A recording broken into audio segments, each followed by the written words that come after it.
Welcome to the History of European Theatre podcast, and thanks for joining me on this journey through millennia of theatrical history. Episode 50, Synods, Tropes, Asses and Fools. So we've made it to 50 episodes, something of a milestone, although including the bonus episodes it's more like the 60th episode. But either way, it's great to have got this far. I just had to look back at my original plan for the podcast and saw that I'd expected to be quite a way further along by 50 episodes, somewhere in the middle of Shakespeare, in fact.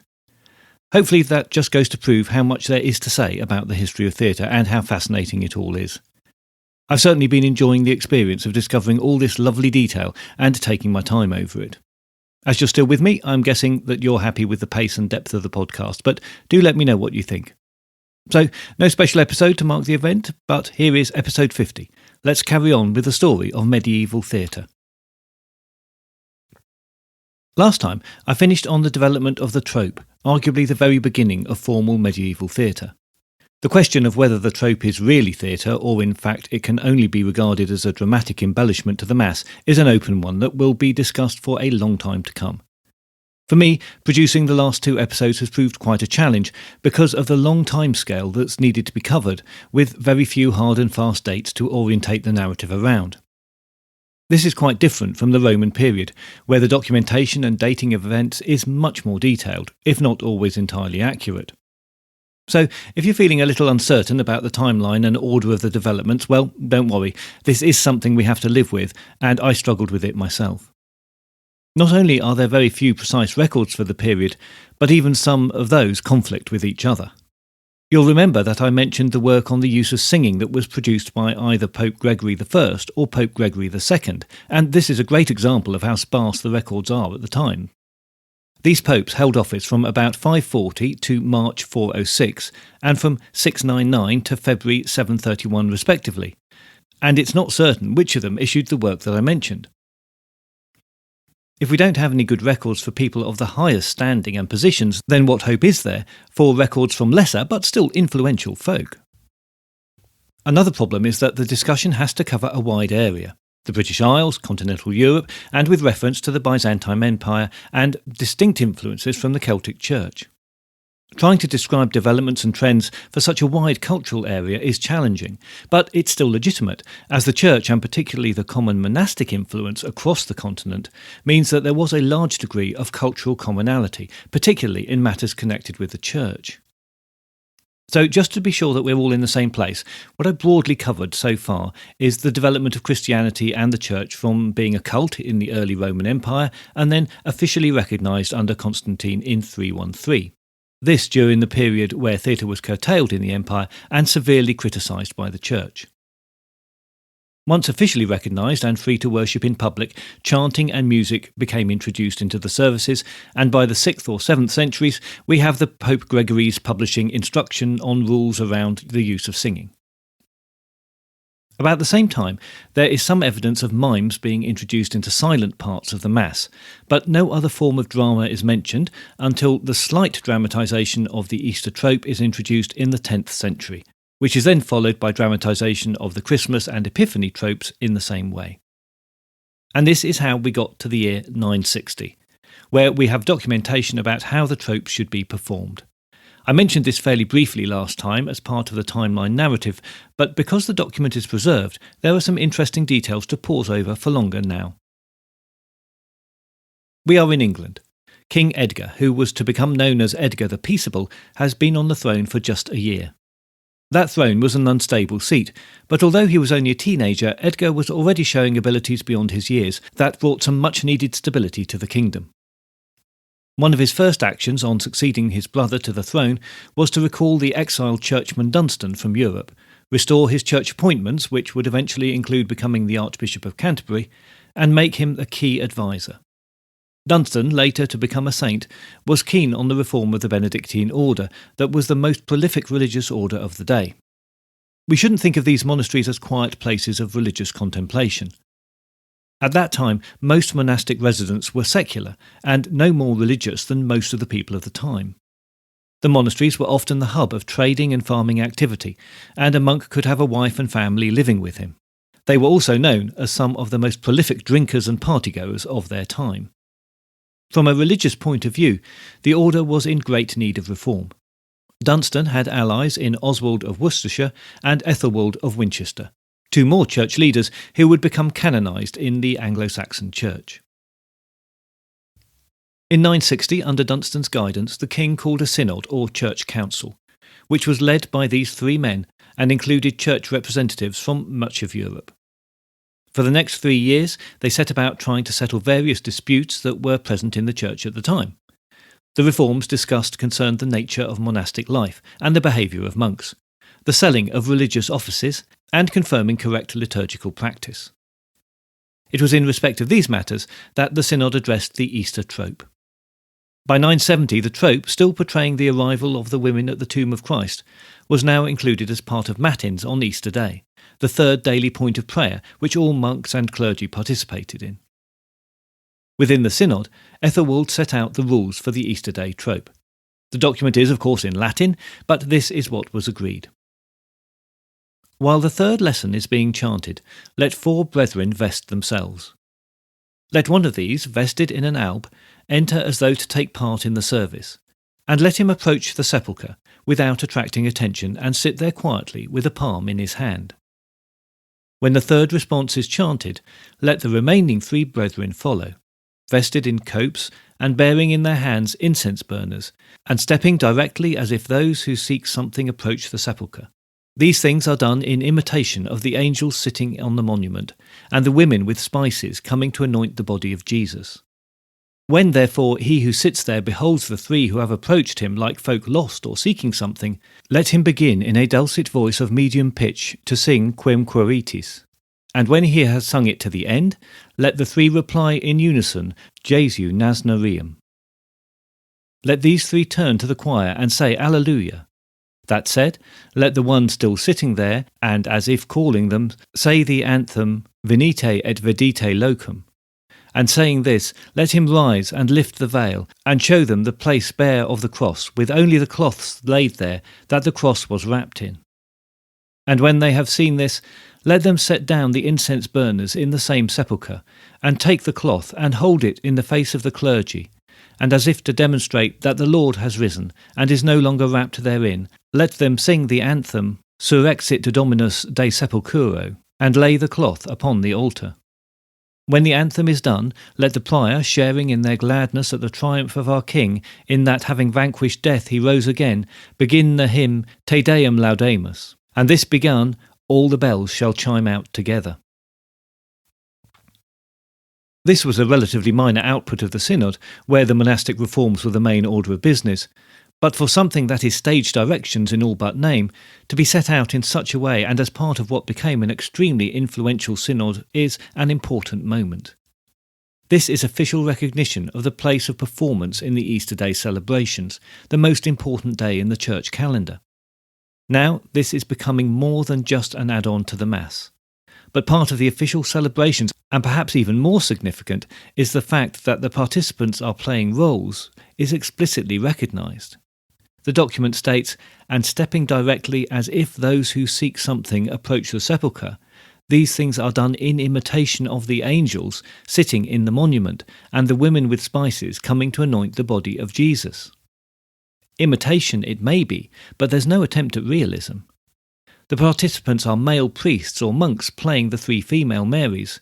They speak Latin and are dressed in robes familiar as the garments of priests, not the dress of common women.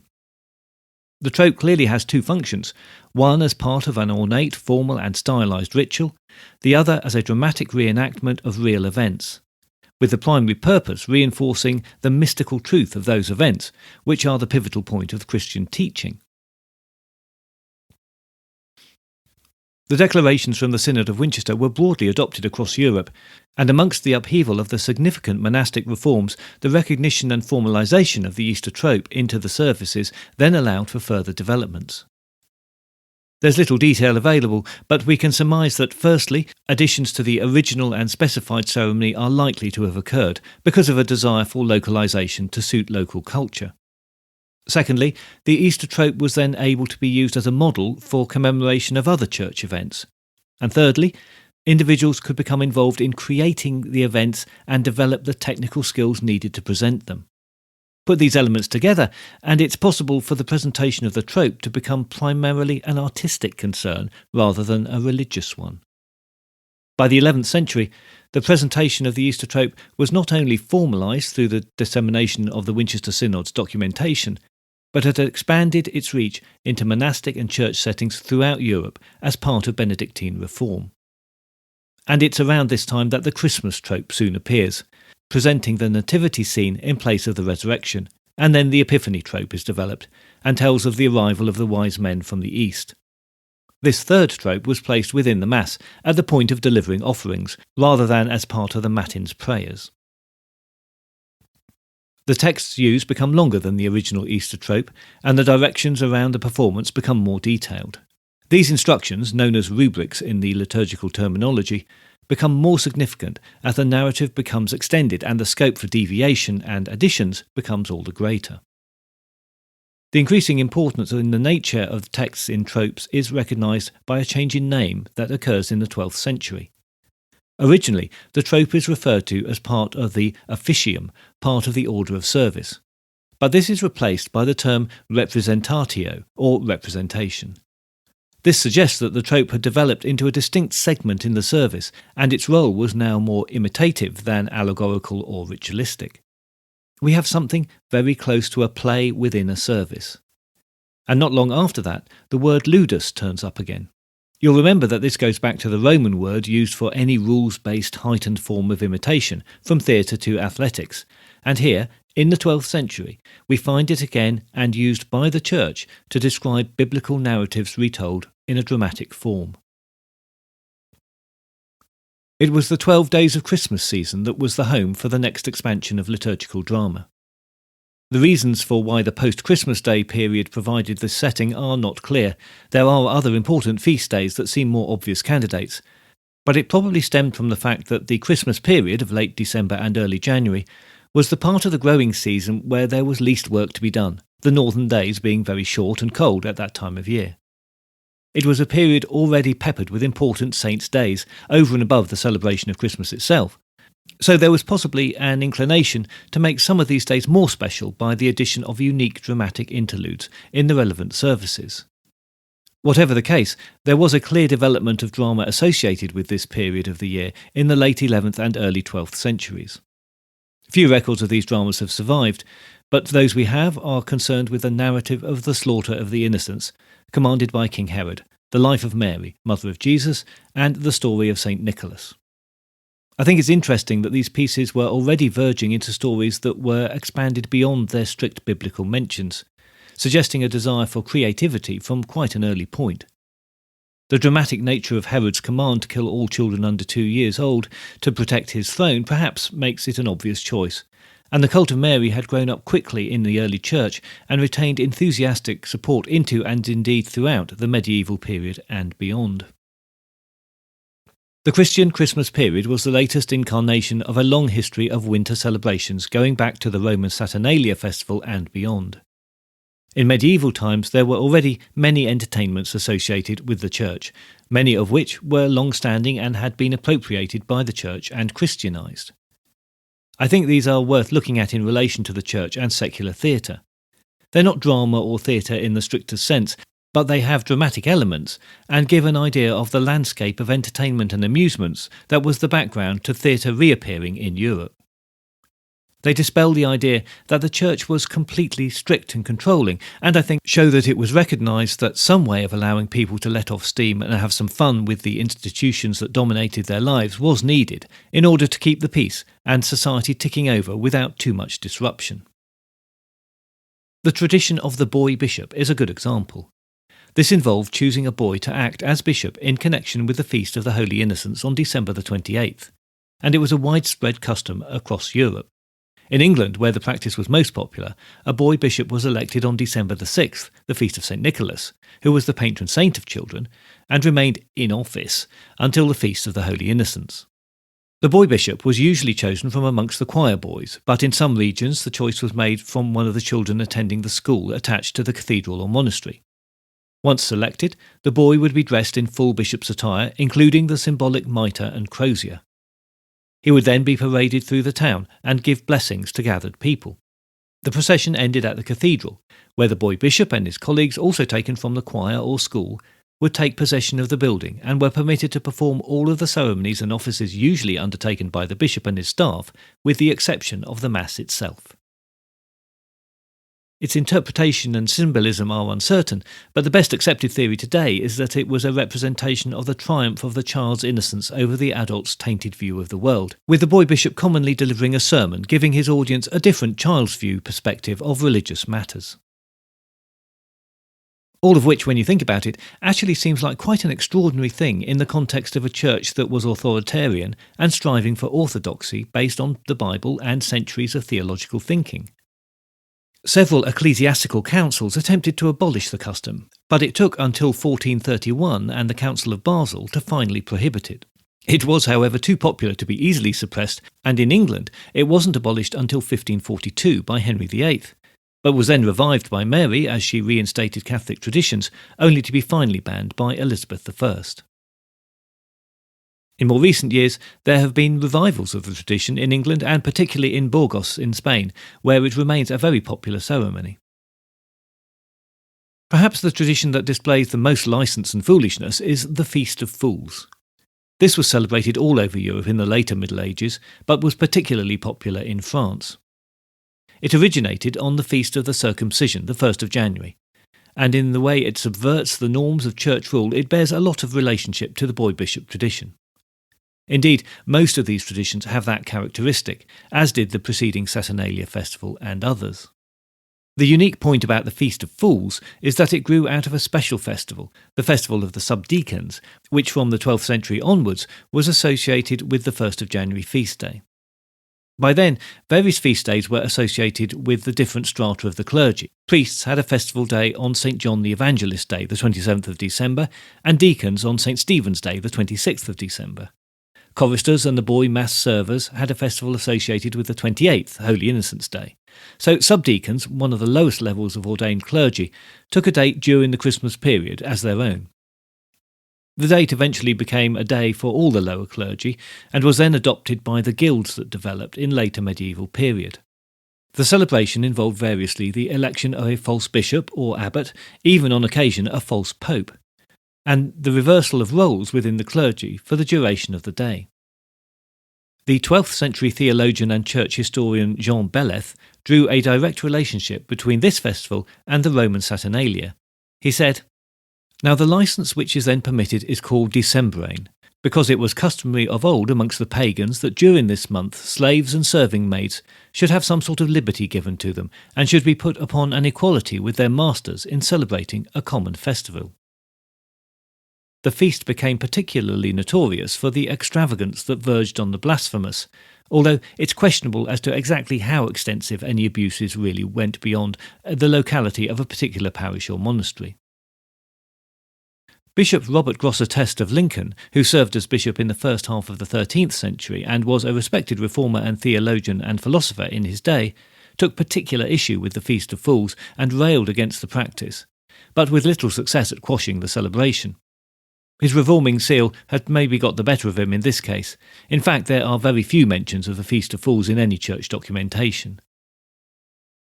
There's a reference from 1199 to the activities of a false bishop being curtailed to the evening Vespers prayers only in the Cathedral of Notre Dame in Paris, but not banned completely. There is a further reference from the cathedral at Sens, also in France, and also placing restrictions on the practices in 1220, but again not banning the practice outright. This parodying of authority within a legitimate church service may have been something of a burlesque verging on the blasphemous, but the lack of evidence of any widespread abuses seems to suggest that mostly the church turned a blind eye to any excesses that the minor, and therefore mostly younger clergy, might have indulged in for this limited period. The Feast of Fools was banned by the Council of Basel in 1435 under threat of some very severe penalties. This was followed up by further decrees and a strongly worded document issued by the Theological Faculty of the University of Paris in 1444, suggesting that forcing the eradication of the practice was a slow process.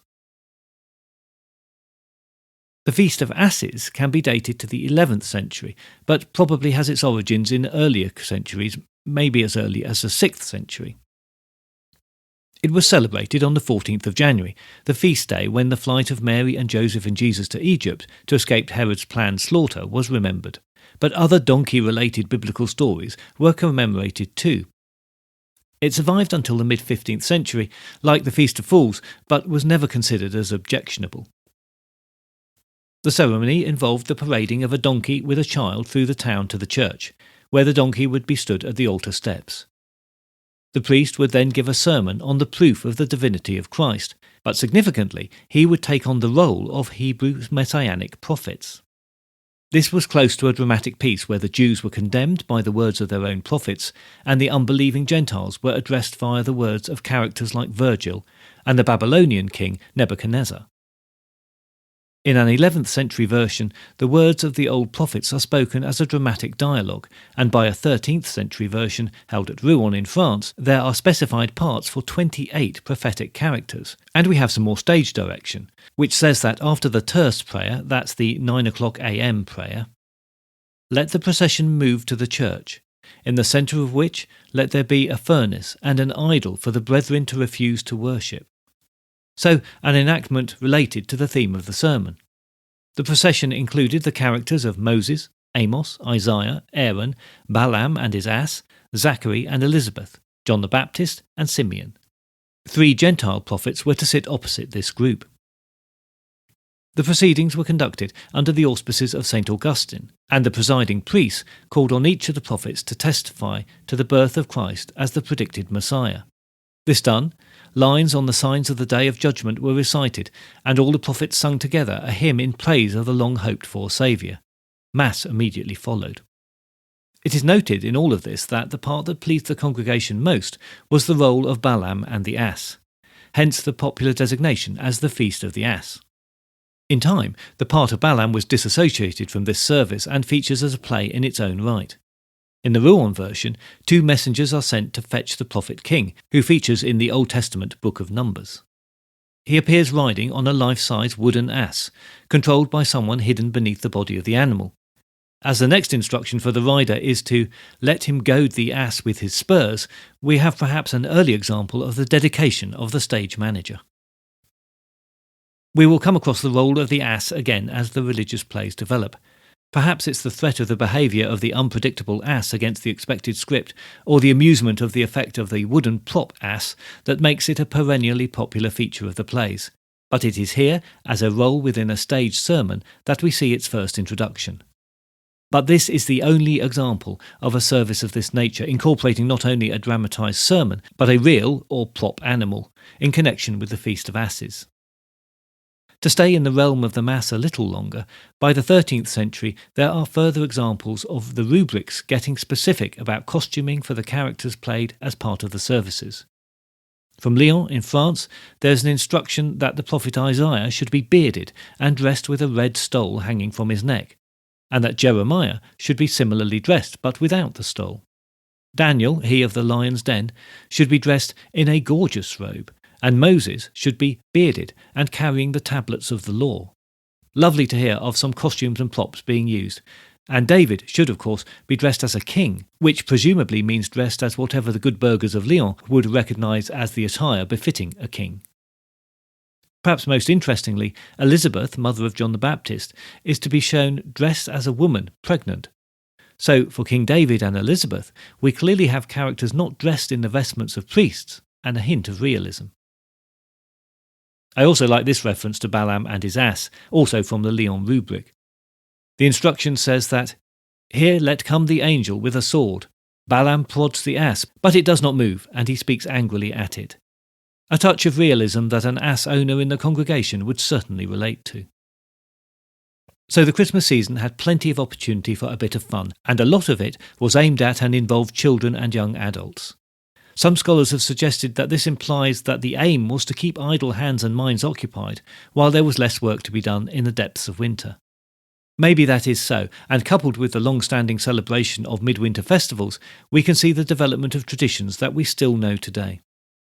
A rubric from northern France shows that in the 11th century there was some move towards individual characters, where the Epiphany narrative was expanded to include not only Herod and the wise men, who were given individual names, but a court official, a woman, and a soldier.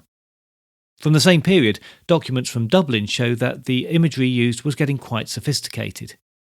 Here they are not just acting out events, but casting allusions to the martyrdom of Christ and the creation of his church. The rubric says, "At the close of the third response with its verse and the Gloria, 3 people will advance clothed in surplices and with their hands covered with silk caps, as if they were the 3 Marys seeking Jesus, each one of them carrying a box in both hands, as if it were a cask of spices." The gifts of the 3 wise men are consciously and visually foreshadowing the embalming spices carried to the tomb by the 3 Marys, and priestly vestments, the surplice, become costumes, and the altar represents the tomb of Christ. Some at least of the congregation would have made these connections, as they're reinforcing connections already made in the theology of the Church, even where they're only expressed in the rubrics, which were only seen by the priests, or as we might now dare to call them, the actors. In a rubric for the Feast of St. Nicholas from Fleury, again in France, we have the most explicit and complex example of a setting of multiple places within one presentation. The rubric explicitly mentions that 3 spaces are needed to represent 3 different locations. The document doesn't specify how this is to be achieved, but we can imagine some representative props placed at strategic and probably equidistant points in the central space between the nave and the chancel. One space was to show King Memorinus, from whom St. Nicholas freed captives, another to represent the home city of the prisoners, and another to show the Church of St. Nicholas. The speculation is that a religious object was placed to represent the church, a canopy for the town, and a throne for the seat of the king. Simple but effective representative scenery and props. Surely, a presentation of this complexity means that those preparing and performing have to be concerned with specifically theatrical matters: creation and placing of props, entrances, exits, sightlines, and the like. Another of the more complex presentations is the Ludus Danielis, the play of Daniel, that originated in Beauvarais, France, in the 12th century. The theatrical entrance of King Belshazzar is handled like a church procession, with specified accompanying music. A second procession follows for the entrance of the Queen, and a third for King Darius, each accompanied by 20 or 30 lines of sung praise. The rubric includes directions about the musicians that accompany the entrances. The description of the arrival of King Darius includes this direction: "Let the drums sound, let the harpists pluck their strings, let the musician's instruments sound to herald his approach. Before the king reaches his throne, 2 men running ahead shall drive Belshazzar out as if killing him. Then, as King Darius sits in his majesty, the court shall exclaim, 'King, live for ever.'" The final exit of the characters is to the sung Te Deum, giving space for a final procession and bringing the congregation back into the usual order of the Mass. The rubric of the play of Daniel also tells us something about who authored liturgical plays like this. The opening lines mention that it was created by a young man, probably meaning a subdeacon, for the greater glory of God. The author took the basic biblical story of the prophecies of Daniel and embellished it, but closes the play with an angel explicitly linking the prophecy to the birth of Christ. Clearly, this was designed as a precursor to the Christmas nativity tale. The most striking features of these musical liturgical dramas are their requirements for multiple locations to be represented, the inclusion of specific characters, some of whom are extra-biblical, and their lengthened narrative scope. The sung verse text was in Latin, but there is occasional and surprising use of the vernacular. They also feature non-biblical characters, often devils and other servants of Satan who cart off unfortunates to hell. A 12th century rubric from Bavaria in modern-day Germany, concerned with the play about the arrival of the Antichrist, includes careful stage directions on the violence to be used by those playing servants of the devil. It's the introduction of individual characters, and particularly the non-biblical and evil characters, that started to cause a reaction against church drama. The problem was that these characters were more enjoyable to play and more fun for the congregation than the pious and serious biblical and Christian characters. As we still know today, it's often the baddie that gets the best lines and the best response from the audience. I think we see exactly the same thing happening here, and one can imagine the shock when church leaders start to see their congregation enjoying the representation of evil, and in the church setting at that. The intention is always good. God's grace must be glorified by contrast with the evil of non-believers. The pious Christian has to remain calm and staid in the face of the ranting pagan king who's about to put him to death. But that doesn't make the good person an interesting or enjoyable character to watch. By the end of the 12th century, the use of dramatic art had established itself within the church services used for high and holy days, but it had also begun to become too freewheeling for the likes of many in the church. For them, the dramas were beginning to take up too much time and detract from the serious devotional nature of the liturgy. The plays were, to their eyes, entertainment. The desire for elements such as realism and spectacle didn't sit well in a liturgical framework, and in this respect, church-based drama could only ever go so far before there was a backlash. The entertainment value and the non-Christian emotions on display became an embarrassment to the authorities, a fact only amplified when we remember that the performers were members of the clergy. Later reformers would deal with this, and it meant that the period of the late 12th and early 13th centuries were the high point of liturgical church-based drama. It was a form of drama that was a seed for the future, but also a form in its own right, whose purpose was praise and thanksgiving, an offering to God made in poetry, song, and mime. Next time, we follow the theatre as it finally moves out of the church. It takes a shift of church theology and for a pope to introduce a new holy day to give it the start it needed, but very quickly the Corpus Christi plays arrive with a religious subject, but with a much more secular outlook. In the meantime, you know where we are on Facebook, Twitter, Patreon and the World Wide Web. Just search for THOETP and find us and join us in whatever your social media of choice is.